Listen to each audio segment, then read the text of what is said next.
আসন্ন দুর্গাপুজোকে সামনে রেখে কলকাতায় বাংলাদেশের ইলিশ যাবে কিনা এ নিয়ে নানা সংশয় ছিল, জল্পনা কল্পনা ছিল।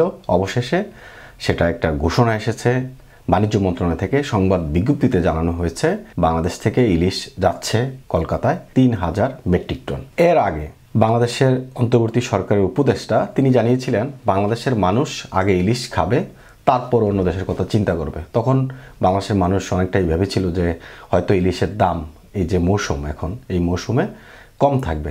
বাস্তবে কিন্তু এর চিত্র ভিন্ন ছিল। আমরা বিভিন্ন বাজারের প্রতিবেদন দেখছিলাম যে ইলিশের দাম অনেক বেশি ছিল, বাংলাদেশের মানুষই কিনতে হিমশিম খাচ্ছিল। তারপরও কলকাতায় যারা আছেন তারা আকুতি মিনতি জানিয়ে আসছিলেন বাংলাদেশ থেকে যেন ইলিশ যায় এবং পুজোয় তাদের পাতে যেন ইলিশ পড়ে, সেই বিষয়টাই তারা বারবার বলছিলেন। আরেকটা চিত্র ছিল এখানে, কলকাতার বাজার থেকে বিভিন্ন ইনফ্লুয়েন্সাররা তারা ভিডিও বার্তা সামাজিক যোগাযোগ মাধ্যমে পোস্ট করেছিলেন। সেখানে বলছিলেন যে বাংলাদেশ ইলিশ তারা চায় না, বাংলাদেশের ইলিশ দরকার নেই, তাদের নিজস্ব কলকাতার যে ইলিশ রয়েছে সেই ইলিশই তারা খাবে। আবার আরেকটি ভিডিওতে দেখেছি কলকাতার ইলিশ আর বাংলাদেশের ইলিশের মধ্যে যে তফাৎ বা পার্থক্য স্বাদে গন্ধে, সেটা কিন্তু আকাশ মাটি এমন অবস্থা। কারণ বাংলাদেশের ইলিশের মজাটাই ছিল আলাদা এবং প্রতি বছরই তারা সেটা পেত। সাবেক প্রধানমন্ত্রী শেখ হাসিনার আমলে ইলিশ পাঠানো হতো পুজোয়, সেটা উপহার স্বরূপ পাঠানো হতো। আজকের যে ইলিশ যাচ্ছে বাংলাদেশ থেকে এবং এই খবর যখন সামাজিক যোগাযোগ মাধ্যমে ছড়িয়ে পড়েছে, তারপর থেকে পক্ষ বিপক্ষ শুরু হয়ে গেছে।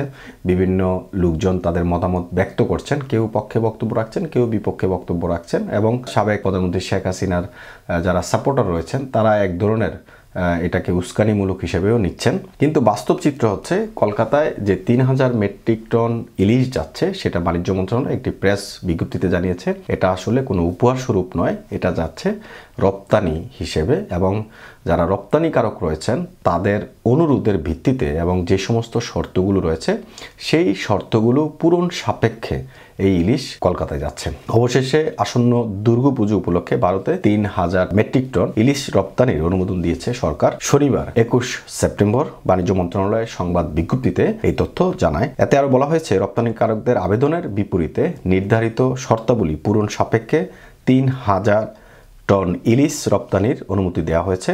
সংশ্লিষ্ট আবেদনকারীকে প্রয়োজনীয় কাগজপত্র সহ আগামী ২৪ তারিখ দুপুর ১২টার মধ্যে বাণিজ্য মন্ত্রণালয় বরাবর উপসচিব রপ্তানি ২ শাখা কক্ষ নং ১২৭ ভবন নং ৩ বাণিজ্য মন্ত্রণালয় বাংলাদেশ সচিবালয় আবেদন করার জন্য নির্দেশক্রমে অনুরোধ করা হলো। উল্লিখিত সময়সীমা পর প্রাপ্ত আবেদন গ্রহণযোগ্য হবে না। যারা ইতিমধ্যে আবেদন করেছেন তাদের নতুন করে আবেদনের প্রয়োজন নেই। এর আগে দেশে সরবরাহ বাড়াতে অন্তর্বর্তী সরকার এবছর ভারতে ইলিশ রপ্তানি না করার সিদ্ধান্ত নিয়েছিল। এমন অবস্থায় ভারতের পক্ষ থেকে ইলিশ পাঠানোর আবদার করে বাংলাদেশের কাছে চিঠি পাঠানোর খবর পাওয়া গেছে। এক খবরে হিন্দুস্তান টাইমস বলছে গত ৫ বছর ধরে ইলিশ আমদানি হয়েছে বাংলাদেশ থেকে। এবারও সেই রীতি মেনে ভারতে ইলিশ পাঠানোর জন্য বাংলাদেশ সরকারের উপদেষ্টা তৌহিদ হোসেনের কাছে আবেদন করেছে ফিশ ইম্পোর্টার অ্যাসোসিয়েশন। তো মূল খবর হচ্ছে যে যারা বাংলাদেশ থেকে ইলিশ রপ্তানি করে তারা আসলে মূলত আবেদন করেছেন বাণিজ্য মন্ত্রণালয় এবং সেই আবেদনের প্রেক্ষিতে এই বাণিজ্য মন্ত্রণালয় সেটা তাদের আবেদন মঞ্জুর করেছেন। কিছু শর্তাবলী ছিল নির্ধারিত, সেই শর্তাবলী পূরণ সাপেক্ষে এই ৩,০০০ মেট্রিক টন ইলিশ যাচ্ছে। এর বাইরে যদি সম্প্রীতির কথা চিন্তা করি, আমরা প্রতিবেশী দেশ ভারত, আমাদের প্রতিবেশী কখনোই পরিবর্তন করা যায় না। এর আগেও বহুবার এই কথাগুলো আমরা বিভিন্ন রাজনৈতিক নেতাদের মুখ থেকে শুনেছি। যখন অন্তর্বর্তী সরকার গঠন করা হয়েছে তারপর আমরা জামায়াতের আমিরের বক্তব্য শুনেছি, তিনি স্পষ্ট বলেছিলেন যে প্রতিবেশী দেশের সাথে সুসম্পর্ক রাখতে চান। পাশাপাশি অন্তর্বর্তী সরকারের যারা আছেন তারাও বলছেন প্রতিবেশী দেশের সাথে সুসম্পর্ক রাখতে চান। বিএনপি থেকে বলা হয়েছে প্রতিবেশী দেশের সুসম্পর্ক রাখতে চান এবং ভারত থেকেও, ভারতের পররাষ্ট্র মন্ত্রণালয় থেকে বারবার বলা হয়েছে বাংলাদেশের সাথে এবং অন্তর্বর্তী সরকারের সাথে তারা সুসম্পর্ক রাখতে চায় এবং আগের নিয়মেই তারা সুসম্পর্ক রেখে দেশটির সাথে একযোগে কাজ করতে চায়। আমারও বক্তব্য এটি যে প্রতিবেশী দেশের সাথে সুসম্পর্ক রাখবো এবং প্রতিবেশী দেশের সাথে সুসম্পর্ক বজায় থাকলে দুই দেশের মানুষ শান্তিতে বসবাস করতে পারবে, এটাই স্বাভাবিক। নয়তোবা যুদ্ধ বেঁধে গেলে দুই দেশেরই অশান্তি, দুই দেশেরই সমস্যা। তো আমরা স্বাধীন সার্বভৌম রাষ্ট্র, আমাদের প্রধান কাজ হচ্ছে আমরা নিজেরা যদি ভালো থাকতে চাই, আমরা নিজেরা ভালো থাকবো এবং প্রতিবেশী দেশের মানুষকেও ভালো রাখার চেষ্টা করব। এটাই হচ্ছে নিয়ম বা এটাই হচ্ছে একটি বন্ধু রাষ্ট্রের যে আচরণ, সেই আচরণ হওয়া উচিত। বিগত আমলে ভারতের বিভিন্ন বিষয় নিয়ে, নীতি নৈতিকতা নিয়ে, ভারতের উদ্ভট আচরণ নিয়ে বাংলাদেশের মানুষের মনে অনেক কষ্ট রয়েছে। সেক্ষেত্রে ভারত তার স্বার্থ রক্ষা করে চলেছে। ভারত তার স্বার্থ রক্ষা করেই তার দেশের মানুষের প্রতি আনুগত্য প্রকাশ করেই তারা তাদের কাজ করেছে। এখন আমাদের গভর্নমেন্টে যারা আছেন তারা আসলে নিজ দেশে স্বার্থ রক্ষা করছেন কিনা সেটাই হচ্ছে বড় প্রশ্ন।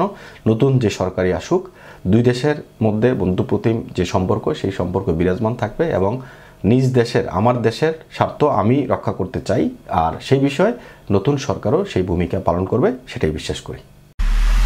এমআইবি সংবাদ ও সংবাদ সংশ্লিষ্ট অনুষ্ঠান দেখতে ভিজিট করুন www.mibtelevision.tv ও facebook.com/mibtelevision.tv এবং সাবস্ক্রাইব করুন youtube.com/mibtelevision এ।